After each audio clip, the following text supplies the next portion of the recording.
let me go ahead and start sharing my screen. So when it comes down to Microsoft, after reporting earnings, remember, we always talk about there's two main focuses when a company reports earnings. It's the actual earning report itself. So depending on the stock itself, it's either before the market opens or after the market closes. Microsoft was after the market closed. As you can see, the initial reaction was negative. It somewhat found a support right around 338 and then rebounded, and then we were waiting for the second part, that is the earnings call. This is where not only do they talk about the previous quarter, but then they give a forecast for the up and coming quarters. And in my opinion, and 100% just my opinion, I believe that the earnings call, because of the future forecast, is more important than the reporting of the previous quarter. Obviously, you still want the company to report good positive earnings and beating expectation, but as you can see, beating expectations doesn't mean jack poop when guidance is off. So when asking the question, why did Microsoft sell off? Microsoft beat earnings per share, right? If you guys tuned on into our live stream,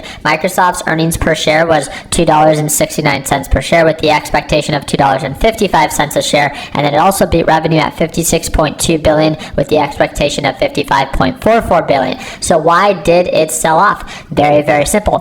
Microsoft MSFT fiscal fourth quarter earnings revealed a sequential decline in Azure cloud revenue growth. So again, very simple to understand that overall investors were really micro focused and then in this one specific area, and this overshadowed quarterly profits and revenues that topped Wall Street's estimate, right? Then again, talking about the guidance call. During a call with investors, this is the guidance call that they're referring to, Microsoft projected Azure's growth between 25 and 26% for the current quarter. When asked directly in the sequential drop in Azure revenue growth if it had bottomed out, Microsoft management did not provide a clear guide. And again, when you beat around the bush and you don't give investors exactly what they're asking for, then of course they're going to expect the worst or assume the worst. And then this is why we are seeing Microsoft having a second win, right? This was the initial sell-off on when the report was released. It then recovered. We waited for earnings,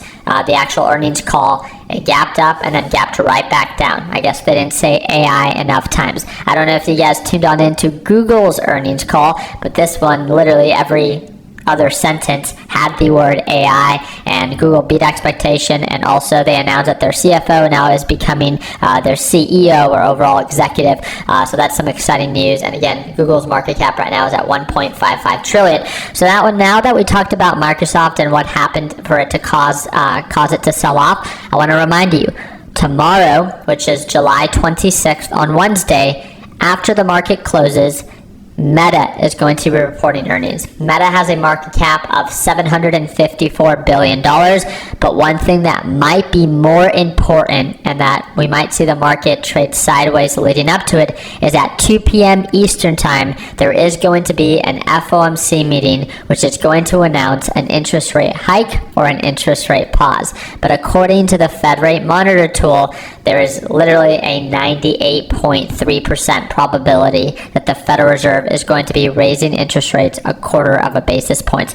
I do plan to live stream that FOMC rate hike for free on my YouTube channel. And like we say before, all I literally ask you to do is to subscribe and to drop a thumbs up. I'll take care of the rest. If you want to be able to watch me trade live as